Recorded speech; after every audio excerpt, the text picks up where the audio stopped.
कार्यक्रम में स्वागत है। आज हम जिस टॉपिक पर बात करेंगे वो टॉपिक फिलॉसफी का ना होकर के साइकोलॉजी का है, मनोविज्ञान का है।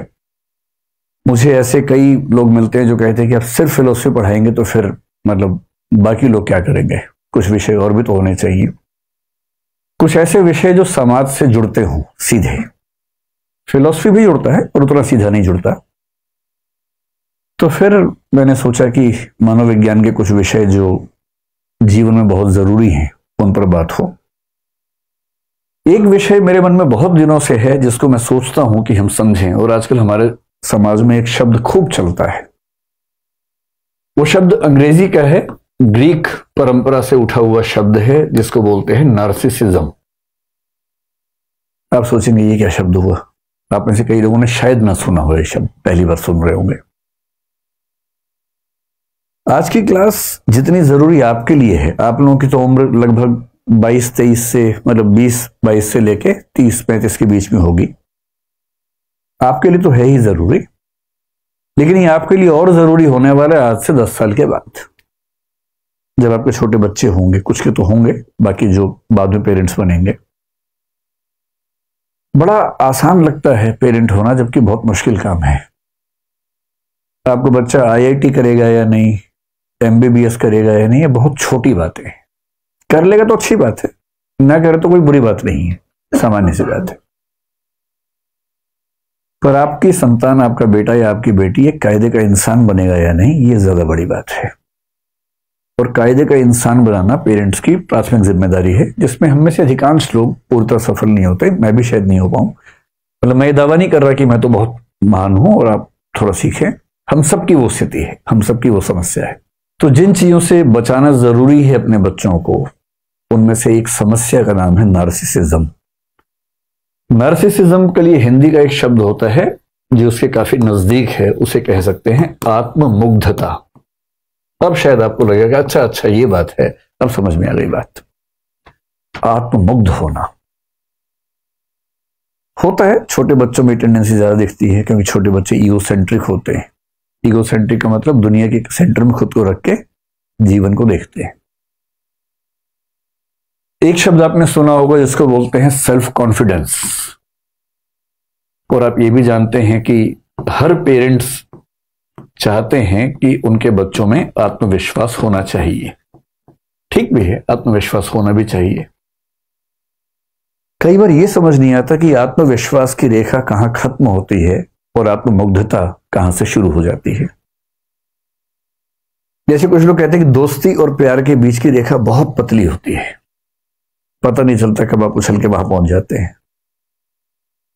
ऐसी प्रतिस्पर्धा और दुश्मनी, कंपटीशन और राइवलरी के बीच की रेखा बहुत पतली होती है। ऐसे ही धर्म और सांप्रदायिकता के बीच की रेखा बहुत पतली है।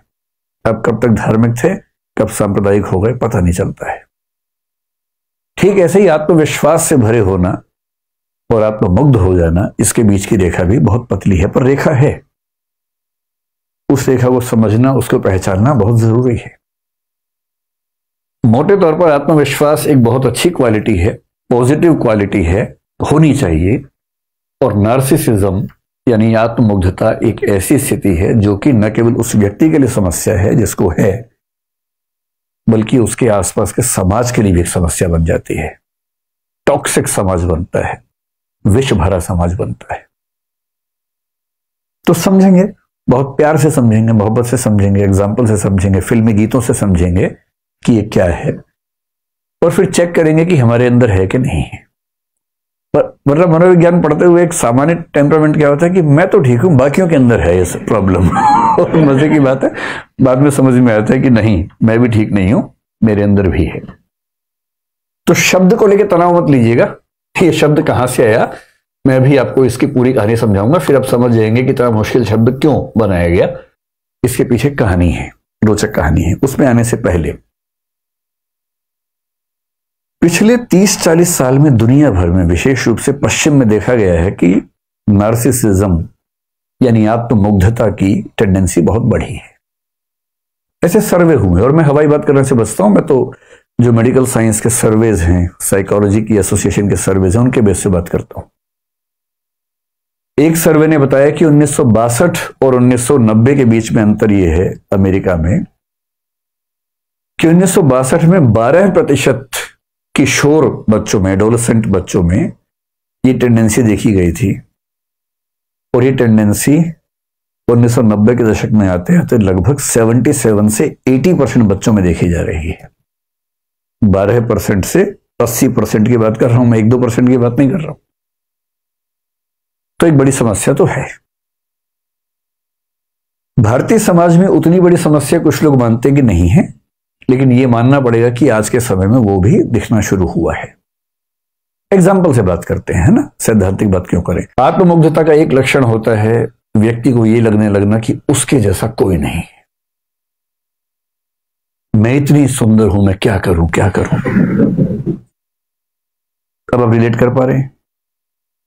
अगर आपके आसपास कोई ऐसे बोले मैं इतनी सुंदर हूं, मैं क्या करूं क्या करूं, उसको बोलना तुम्हें नार्सिसिस्टिक पर्सनैलिटी डिसऑर्डर है, एनपीडी है, इलाज करवा लो अपना। कोई उससे भी एग्रेसिव हो जाता है कभी कभी, उसको लगता है कि उसके बिना दुनिया चल ही नहीं सकती। मैं नहीं तो कौन बे। कुछ दिन पहले कोई रैपर है, मैं जानता नहीं, मैं रैप सुनता नहीं हूं, तो कोई लड़की है वो मैं नहीं तो कौन बे गा रही थी। कुछ लोगों ने मेरा एक वीडियो साथ में चिपका दिया उसके। मैं क्लास में हंसी मजाक में एक शेर बता रहा हूं बच्चों को, तू नहीं कोई और सही, कोई और नहीं कोई और सही, बहुत लंबी है ज़मीं मिलेंगे लाख हंसी, इस जमाने में सनम तू अकेली तो नहीं। तो लोगों ने इस तरह चलाया कि मैं उसको जवाब, मैं तो जानता भी नहीं उसको कौन है। जबरदस्ती लोगों ने कर दिया। पर ये दोनों ही लक्षण नार्सिसिज्म के हैं। अगर कोई कहे मैं नहीं तो कौन बे, तो क्या बोलना है? इलाज करवा लो। किस चीज का? नार्सिसिस्टिक पर्सनैलिटी डिसऑर्डर, एनपीडी बोलेंगे। और अगर कोई ये कहे तू नहीं कोई और सही, तो भी इलाज करवाना है, क्योंकि इस व्यक्ति को भी जरूरत से ज्यादा आत्मविश्वास अपने ऊपर हो गया है। जब इस तरह के वाक्य सुनने लगे आप, तो समझिए कि कुछ गड़बड़ है। अगर किसी को लगे कि मैं संविधान से ऊपर हूं, कानून से ऊपर हूं, सब मेरे सामने छोटे हैं, और वो कहे हम जहां खड़े होते हैं लाइन वहां से शुरू होती है। कालिया फिल्म में अमिताभ बच्चन जेल में कह रहा है, तो उसको क्या कहना है? तुम्हारी लाइन अलग है, वो मनोविज्ञान के रोगियों की लाइन है, वहां तुमसे ही लाइन शुरू होगी, क्योंकि तुम्हारा इलाज होना है। ये तीसरा लक्षण है। कभी कभी किसी को लगता है कि इस पूरे ब्रह्मांड में मेरे जैसा कोई है ही नहीं, सब तो मेरे हाथों हो रहा है।